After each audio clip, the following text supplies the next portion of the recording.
speak. I can't understand why you are sat there confidently thinking of yourself as a victim constantly. You have a platform and you're sat here like, I'm a victim. What are women doing for me? What happened in your childhood that has made you so traumatized as an adult that you cannot stand women succeeding? I'm so confused. I feel like the problem is not, and actually maybe this is our fault. Maybe this is the left's fault. Maybe this is modern society's fault for leaving people like you behind. But genuinely, we do not hate men, and toxic masculinity has been thrown around a lot.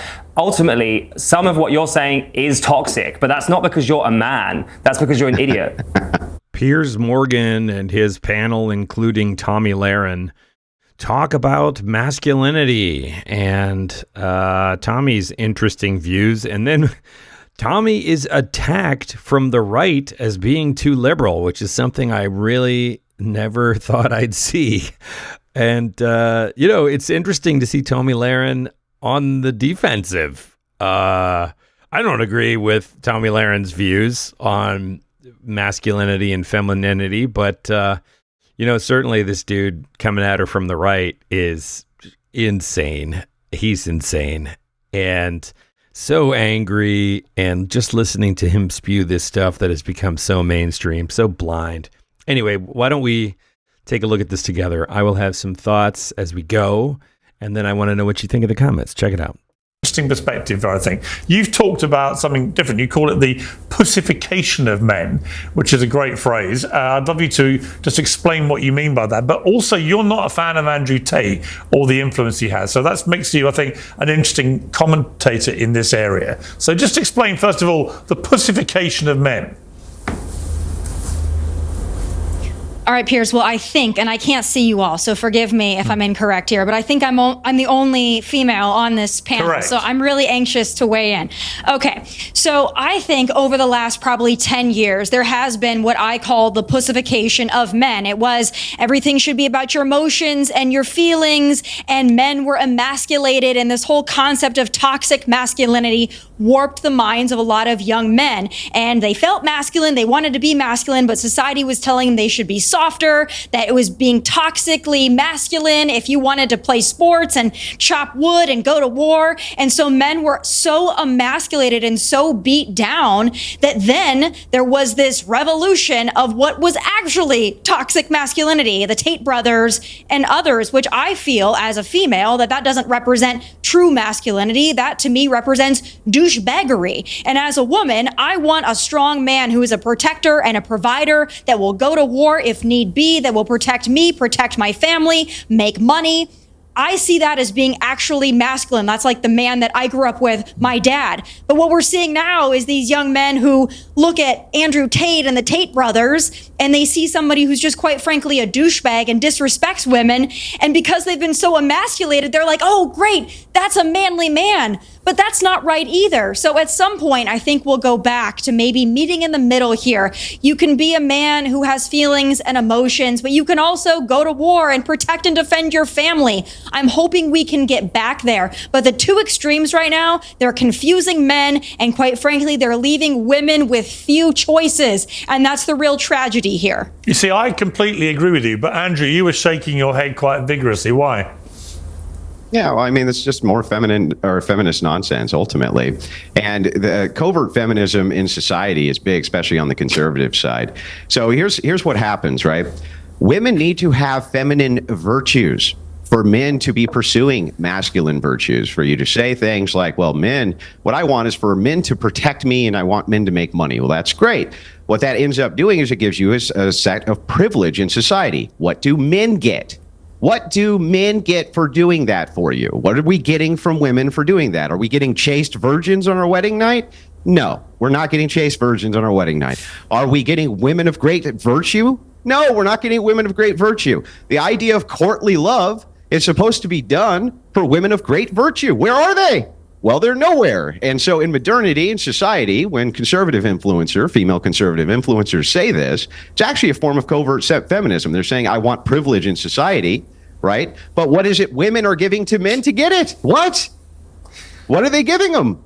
Tell me. Well, can I please chime in here? Yes, you can. And then James can, and then I'll come to you, Sean. No, I would love to. I love this whole thing of like, if you're a female conservative and you don't believe that men should be douchebags, that all of a sudden you're a covert feminist. Call me a feminist. I really don't give one crap one way or another, but I can tell you this. A lot of these men, these podcast hosts on the right that like to think of themselves as these big masculine men, and what am I getting out of it? I can tell you this. There's that feminism. All right, I believe I'm a woman of virtue, coming right? out. Yeah, there's the feminism. Oh, and then you're interrupting me too, Didn't which take is great. long, I let did you it? Didn't talk. take It's my long, turn. did it? Okay. Yeah. Oh, I'm sorry. Did you want to speak over a man? Yeah, I don't Are care you if a you call me. strong, I don't independent really woman? care if you call me a strong, feminist. independent woman. Yeah. Yeah. You're actually interrupting me. I didn't interrupt you when you were spewing your bullshit. So now it's my turn. Okay. You mean the truth? Like I said before. So I believe there we go again. Piers, I'm a woman of virtue. I happen to be independently successful. I have a husband who's not only a former professional athlete, but is currently a professional baseball coach. So is he not a masculine man? I mean, I'm confused here. What's your concept of a masculine man? Mine is a man who respects me.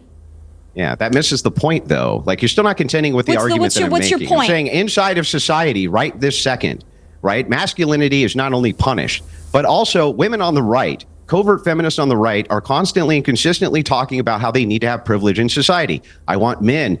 Their version of masculinity is men who take care of us, men who protect us, men who do all of this. Those are all duties that men have towards women. Great. What are the duties that women have towards men? What are the duties that women have towards anything? What do men get out of this arrangement? What are we getting out of this arrangement? Can you tell me? I mean, Well, I as would I was going to argue answer that a men second ago. innately should be protectors and providers. Hang on one second. Let Tomi Most respond. men are born that way. Let Tomi respond to that, and then I'll come to you, Jez. And then, Sean, you've been waiting patiently. So most men are born to be protectors and providers. I can't imagine my dad saying, you know what, to my mom, you know what, I'm not going to be a protector and a provider unless you do this. That's not how real men operate. Real men are protectors and providers, and they marry women who hopefully have some virtue, but also bring a lot to the table as well, that are great mothers, great wives, caretakers of the home. There's nothing wrong with being a traditional wife and mother. You're misunderstanding me if you think that I think that women should just be out doing whatever they want. I think that there are gender roles that should be respected. But I don't think a man needs to get something out of it to be a manly man, a protector, and a provider. If you think you need to get something out of it, I quite frankly don't consider you a real man. I think it's so fascinating that, Tomi Lahren here is advocating this worldview in which basically women stay home in the kitchen. That's, that's a reduction of it. But the men are the ones that are out supposed to be doing the heavy lifting, and then the women are supposed to be waiting there in a kimono with a martini when they get home from work. I mean, this wasn't true in the 1950s, but that was the kind of Hugh Hefner ideal. I mean, it's just bonkers. And then this dude is just, it's so transactional with this guy. I'll just watch. I mean, it explains itself. Yeah, so you have nothing. So you have nothing. But we'll discuss in a moment whether Andrew Wilson is a real man. Piers, I offer nothing. I offer nothing. You offer me a lot of things, Tomi. That's why I always love having you on the show. You know that. Let's go to a real man, James Barr. Thank you. I do see myself as a man, and I know that you were looking at me thinking, well, you're not. You're wearing makeup. You're wearing colourful clothes. Like, look at me. I'm really camp. My nails are painted. I mean, they are worrying signs. You're sat there smoking a cigarette. I'd love to get a vape out and start drinking a beer, pints with the lads, just connect with you over that. I think that you have some insane opinions on what women are meant to do for you. It's crazy that you don't appreciate that a woman actually gave birth to you. Like, she gave you a womb for 9 months and then looked after you, I would hope, for the beginning of your life. And you're sat there going, what do women owe men? Women don't owe men anything. No one owes you anything. You have your own life. Do you understand that if you make an argument and you say that women are supposed to be on how to win an argument, in a position, if women are supposed to be in a position of privilege where men do A, B, C, and D for them, and then I ask, well, what duties do women have? And you say, well, nothing. No one said that. And then you wonder, why are men checking out? I don't know why men are checking out. I don't get it. That's silly, man. All right, let me bring in the one person who so far hasn't said a word about this, but has a lot of interesting things to say. Sean, welcome to Uncensored. I think one of the key things of this series that's made it so popular is that anyone who's had young sons knows that they are, if you're not careful, they get exposed to a lot of nasty stuff on the internet. We all know this. And a lot of it is this kind of incel stuff, which I think can be a really malevolent influence on impressionable young men. And they gravitate to it. And I think that partly what Andrew's getting at, I agree with, in the sense that following the Me Too Time's Up campaigns, which were in many ways, extremely laudable, brought down a lot of very bad men, no question of that.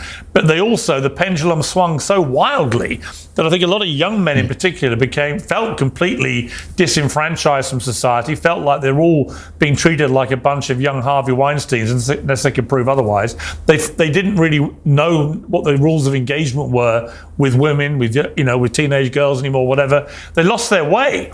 And by losing their way, they gravitated, I think, to very loud voices on the internet like Andrew Tate, who I think, like I say, he says a lot of stuff I find myself nodding to, and then he'll say this misogynist stuff, which I just despise it. I see no reason why you should ever want to have a relationship with a woman the way that Andrew Tate wants you to, where it's just pure misogyny. Just talk to me first of all about why you think young boys, teenage boys, young men, why they've gravitated to people like Tate. Because they have. Yeah, thanks. Yeah, so I think it's, first of all, we got to understand that we have an amazing responsibility as a parent to lead from the home and to have these open conversations with our young children. All right, whether they're male children, female children, we have to make sure that we're having open door conversations and we are tackling the hard subjects. Because if we don't take care of everything at home, we don't take care of everything in public, like at school, and other forces within society that help raise our children, we always say it takes a village. Well, it certainly does, but it starts at home. And if you cannot have these open conversations and allow your children to be honest and open with how they are feeling about society and the things that they are seeing, they are going to go to misogyny. They're going to go to the Andrew and Tristan Tates of the world, and they're going to learn how to be a man from that. And that is not what society needs. It's not what the world needs. That is not masculinity. It is masquerading as misogyny. How do we protect young men from the easy access at the moment there is to people like Tate? I mean, how do you actually put a ring fence around them so that you can tackle exactly what you've just said, but they're not also being dragged into that world? It's tough because they're growing up in a world we never grew up in, Piers. We didn't grow up with the internet. We didn't grow up with Bumble, Tinder, Instagram, Facebook. No, I was taught how to treat women by my mother, my grandmother. Open the door, right? Aunts, Open the door. A lot of strong women in my family, very strong women, and they would just take no crap from the men. So that's the environment I grew up in. Absolutely. So how do we insulate our children from this? By having conversations, putting parameters around the social media aspects of life, and having the conversations at home. Hey, son, hey, daughter, this is what you're going to see out there in the real world. This is what you're going to see on the internet. If you see something like this, that is not how a true man is supposed to act. And hey, that's not how a real man's supposed to treat you. Right. So we have to have the conversations. Yeah. Andrew, do you intrinsically disagree with what you've just heard? Yeah, I do. I think, again, all of this is always the burden on men. Burden on men. Burden on men. Men need to be doing this. No, it's a family, Andrew. The family. Hang on. Let me finish, family, Andrew. Men need to husband and wife. Okay, yeah. So let me back up. Okay. Again, men need to do this. Men need to do that. What I'm talking about is what duties do women have in society? What are the actual women's duties towards men? Everybody is raised from the time they're kids how we're supposed to treat women. We all know how to treat women. We never talk about how men are supposed to be treated. I love that, as though women don't have any responsibilities in society. Look, on this single point, I do think we should be able to talk more about men's feelings. And, I think that the one thing I can say about men in this society is there's this expectation of this kind of stoicism where you don't let your feelings out, and that's not manly. Come on, men are people just like women are people. And we're in this together, right? So if you want to be a trad wife and stay at home, and you're a husband who wants a trad wife, fine, as long as you're not hurting any other people. I don't get it. I want an equal relationship where both of us can communicate and work together towards a mutual happiness. I don't think that's insane, and I don't think the world is made up of men who are like cavemen and women who are like obedient. And I mean, it's like he talks about the chivalric code. You want to take us back to the Dark Ages? Apparently.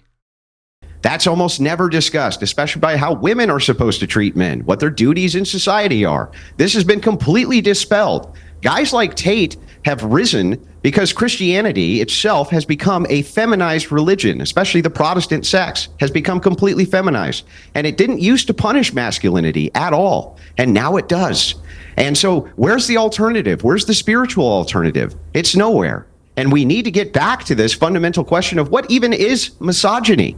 Because I don't think that men kicking the crap out of each other, being brutes, insulting each other, hazing each other, even bullying each other is misogyny. Not only do I not think it's misogyny, I think it's perfectly healthy. Yeah, but I don't think that's misogyny. Well-adjusted. Is that the argument? But that is not misogyny. Well, no, hang on. Well, hang How on. women see this is tone misogyny policing. is where you have a hatred or whatever you want to phrase it towards women. It's not about men treating men. Sorry, toxic masculinity is what I'm referencing here, and toxic masculinity is what they're claiming leads to misogyny. So what I'm talking about is these are all masculine traits. There's nothing wrong with them, right? When you're talking about misogyny itself, I want to know what that even is. Is it just asserting yourself to women, telling women no, telling them no, that's bullshit? No, I would say it's okay. Let me telling answer them you're saying stupid things. Andrew Tate says he's quite open about it. Women should stay at home. They shouldn't go out to work. They should do what he tells them. He's the king of the castle in his house. Blah blah blah blah blah. That is misogyny, isn't it? I've got a daughter. I've got a 13-year-old daughter. I don't want her thinking she can never leave the house. She's somebody's chattel. It's not never leaving the house. Look, it is true that the world would be a better place if we didn't have it inverted and women did have a natural role at home and that was glorified and that there was government propaganda around the nuclear family and keeping women home. Why do you want to outsource the raising of children to strangers instead of your wife? That's a way better society. Why do you want your best and brightest women forced to go to a workplace instead of the best and brightest women staying at home raising their children? That's a way better system. It's always been a better system. I guess we're talking freedom of choice. That's not misogyny. Women to do anything. It's freedom of choice. It's freedom of choice. I love the fact that my wife's out there working, teaching kids and building adolescents. I love that. And to your point about what do I get from a woman? I have a home. I have 3 beautiful children. I have communication in the house. And to me, that means more than anything. Like, I don't understand where I'm not saying you're wrong in your world, but to sit there and say to a woman, what do I get out of this woman? That's treating her like an object. One thing I want to play a clip. Okay, so it's okay to treat men like objects, give them duties, but you're not allowed to give women duties. I feel respected. Okay, well, let me ask you this. I'm not angry about it. How come it is in the United States that men can be drafted? Women can't be drafted, but women can vote to send men to war. 18 years old, they're stabbing each other in the face with bayonets. Women can vote to send men to war that they then themselves do not have to fight. It's a duty that men have, they do not have. What's the counter duty for women? There's no obligation for women to have children. We're well under replacement rate. It's slated 45% of women will be single in the next 10 years, up to 60% in the next 30. That's the estimates right now. Our replacement rate, we can't even replace our own country's birth rates. That's how low they are. Maybe this is what we're seeing as a systemic issue inside of society because nobody will put duties on women. Go on, Instead, James. Maybe it's men like you that are making that maybe that's why the maybe you're the problem. Rate is low. Yeah, it's crazy to me as well that you are just sat here. Don't talk over each other. Let James speak. I can't understand why you are sat there confidently thinking of yourself as a victim constantly. You have a platform and you're sat here like, I'm a victim. What are women doing for me? What happened in your childhood that has made you so traumatized as an adult that you cannot stand women succeeding? I'm so confused. I feel like the problem is not, and actually maybe this is our fault. Maybe this is the left's fault. Maybe this is modern society's fault for leaving people like you behind. But genuinely, we do not hate men, and toxic masculinity has been thrown around a lot. Ultimately, some of what you're saying is toxic, but that's not because you're a man. That's because you're an idiot. All right. Okay. So just to give you a quick rejoinder here, again, didn't contend with a single argument I made. You just said, why are you acting like a victim? While you're here talking about how women are victims. You're not contending with arguments that other people It's made. wild to me. It's so wild to me. You know, all right, I want to play a show. Let me play another clip. All right. Well, I'll just leave them screaming. Of course, you can go to Piers Morgan Uncensored. That's his channel to watch the full version of this if that's your appetite. But otherwise, I want to know what you think in the comments.